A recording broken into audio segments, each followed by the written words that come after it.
Good morning students. Continue with the BEE. BEE मध्ये बेटा आज आपला पुढचा कॉन्सेप्ट चालू होतोय तो म्हणजे input and output characteristics of common emitter. ठीक आहे, input and output characteristics of common emitter. Fine.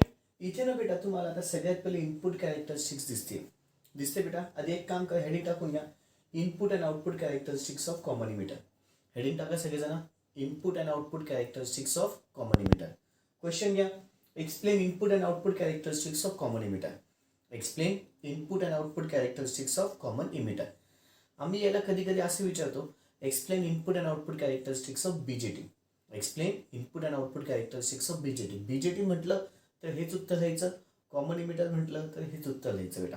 ठीक आहे, ओके. ऑलमध्ये लिहून घ्या वाटलंच तर. Explain input and output characteristics of BJT. Explain input and output characteristics of BJT. आता इथे तुम्हाला इनपुट कॅरेक्टरिस्टिक सगळ्यात पहिले दिसते. जर तुम्ही इनपुट कॅरेक्टरिस्टिक नीट ऑब्झर्व केलं बेटा, it is a graph between input current and input voltage. दोघं इनपुट करंट आणि इनपुट व्होल्टेज मधला ग्राफ आहे. इनपुट करंट जो आहे तो तुमचा Y ॲक्सिसला आहे, दिसतोय बेटा, तो म्हणजे IB आहे. आणि इनपुट व्होल्टेज तो तुमचा X ॲक्सिसला आहे, तो म्हणजे कुठला बेटा, VB आहे. दिसतोय, इनपुट करंट माझा IB आहे आणि इनपुट व्होल्टेज माझं VBE आहे. बरं, हा जो ग्राफ आहे ना बेटा, हा ग्राफ तुमचा बऱ्यापैकी forward bias PN junction diode सारखाच आहे. Forward bias PN junction diode आठवतं बेटा, PN जंक्शन डायोड शिकले. Forward bias PN junction diode सारखाच दिसतोय हा. का तर तुमचा बेस इमिटर जो असतो तो पण कसा असतो बेटा, फॉरवर्ड बायसच असतो. म्हणून तो ग्राफ आणि हा ग्राफ सेम आहे बेटा. ठीक आहे, का तर बेस इमिटर जंक्शन पण आपलं फॉरवर्ड बायसच असतं. म्हणून हा ग्राफ आणि तो ग्राफ कसा आहे बेटा, एक्झॅक्टली सेम आहे. इनपुट कॅरेक्टरिस्टिक्स मध्ये एवढंच लिहायचंय, बाकी काही लिहायची गरज नाहीये. पुन्हा एकदा काय काय दिसतंय, पहिले तर ग्राफ काढायचा. ग्राफमध्ये इनपुट साईडमध्ये इनपुट आणि input current versus input voltage. Input current कुठला आहे, माझा IB आहे. इनपुट व्होल्टेज माझं कुठलं आहे बेटा, VB आहे. बरं, हा जो ग्राफ आहे हा सेम माझा कोणासारखा दिसतो बेटा, forward bias PN junction diode सारखा. तो त्याचा ग्राफ आहे, तोच हा आहे. ठीक आहे, असं का तर माझं बेस इमिटर जंक्शन पण कसं असतं, फॉरवर्ड बायस असतं. म्हणून हा ग्राफ आणि तो ग्राफ बऱ्यापैकी कसं असतो बेटा, सेम. ओके, आता व्हिडिओ पॉज करायचा आहे, इनपुट कॅरेक्टरिस्टिक्स काढून घ्यायचे. व्हिडिओ पॉज करायचा, इनपुट कॅरेक्टरिस्टिक्स काढून घ्यायचे. ओके, अपेक्षा ठेवतो झालं असेल. थोडीशी लिखापडी लिहून घ्यायची आहे. The above figure shows the graph of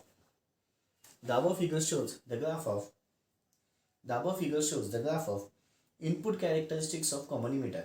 दाबो figure shows the graph of input characteristics of common emitter. Input characteristics of common emitter. पुढचा point, it is a graph between input current. ब्रॅकेटच्या आतमध्ये IB वर्सेस इनपुट व्होल्टेज ब्रॅकेटच्या आतमध्ये VB versus input voltage ब्रॅकेटच्या आतमध्ये VB versus input voltage ब्रॅकेटच्या आतमध्ये VB. पुढचा point, the input characteristics resembles म्हणजे दिसते. द इनपुट कॅरेक्टरिस्टिक्स रिसेंबल्स म्हणजे बऱ्यापैकी दिसते. The input characteristics resembles the forward characteristics of PN junction diode.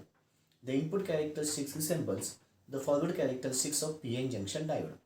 Resembles the forward characteristics of PN junction diode because the base emitter junction of BJT is also forward bias.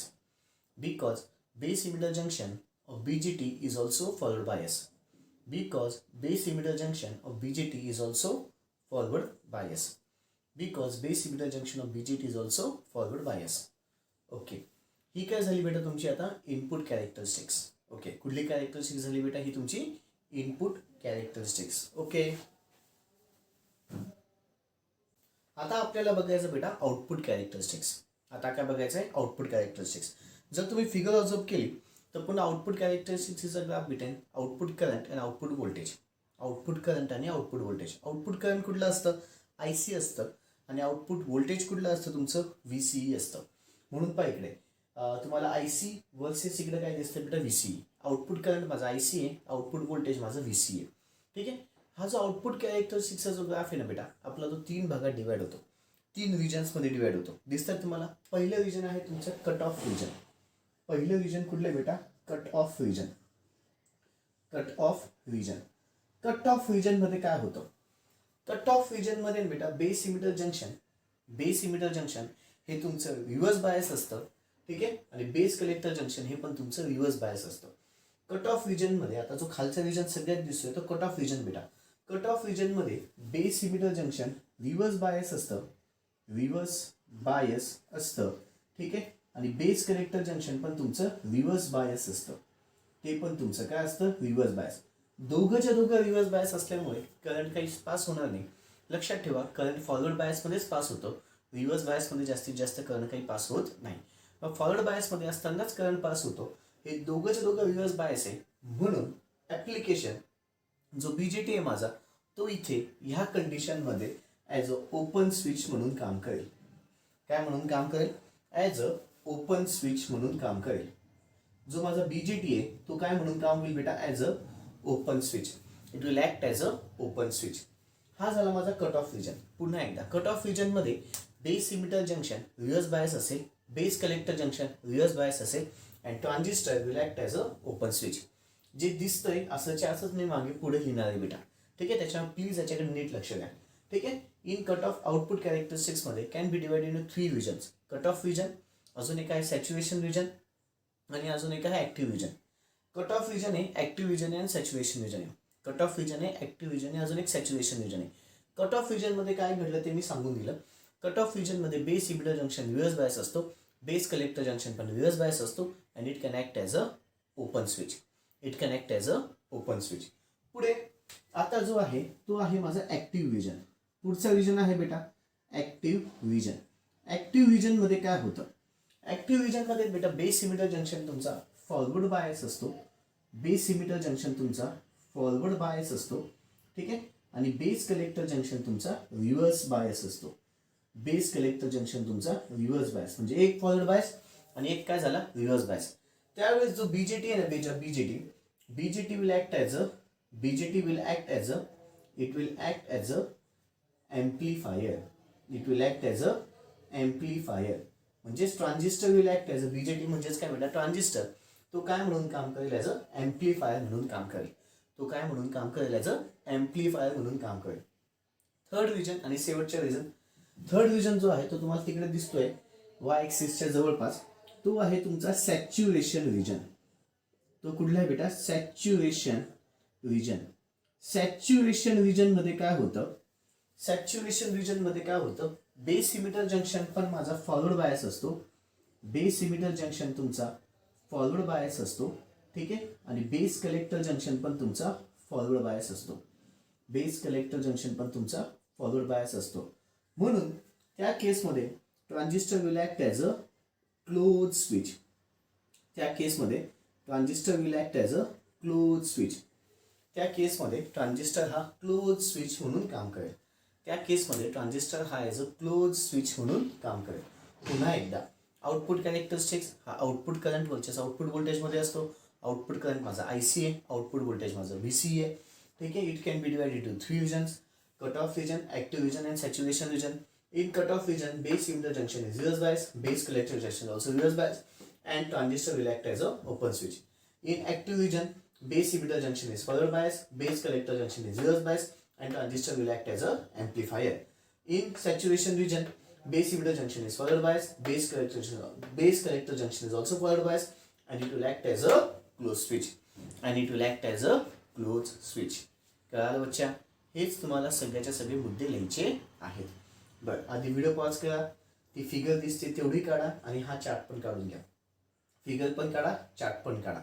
Figure पण काढा शांततेत, chart पण काढा शांततेत. Figure पण काढायचं आहे, chart पण काढून घ्यायचे.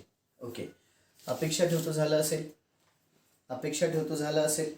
चलो लिखा पडी. The graph of output characteristics. दाबो फिगर शोज असल्या. दाबो figure shows the graph of output characteristics of common emitter.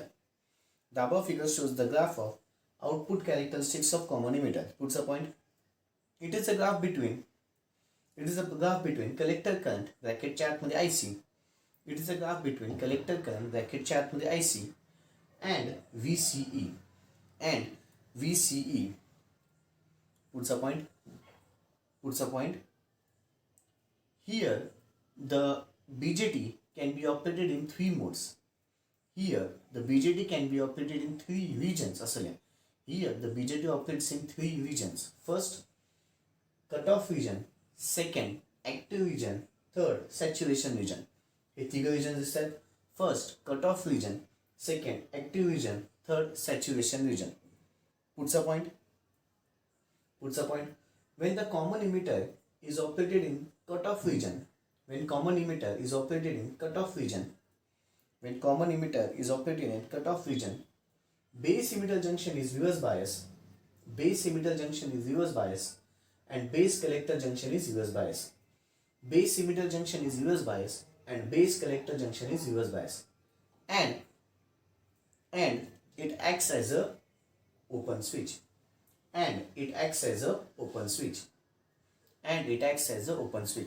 पुढचा पॉइंट घ्या.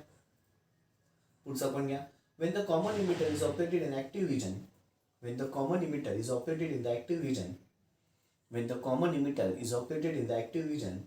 base emitter junction is forward bias and base collector junction is reverse bias. Base emitter junction is forward bias and base collector junction is reverse bias. Base emitter junction is forward bias and base collector junction is reverse bias. Here the transistor acts as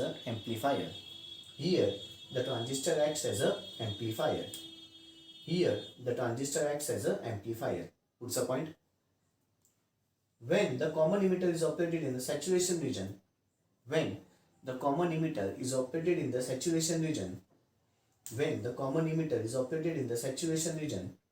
base emitter junction is forward bias, and base collector junction is also forward bias. Here the transistor will act as a closed switch. Okay. आता पुढचा concept बघायचा आहे बेटा आपल्याला, transistor as a switch. तो आपण उद्या बघू. पुढचा कन्सेप्ट कुठला बघायचा आहे? Transistor as a switch. Okay बच्चा लोग, दॅट्स ऑल. बाकीचं उद्या. थँक्यू. Good day.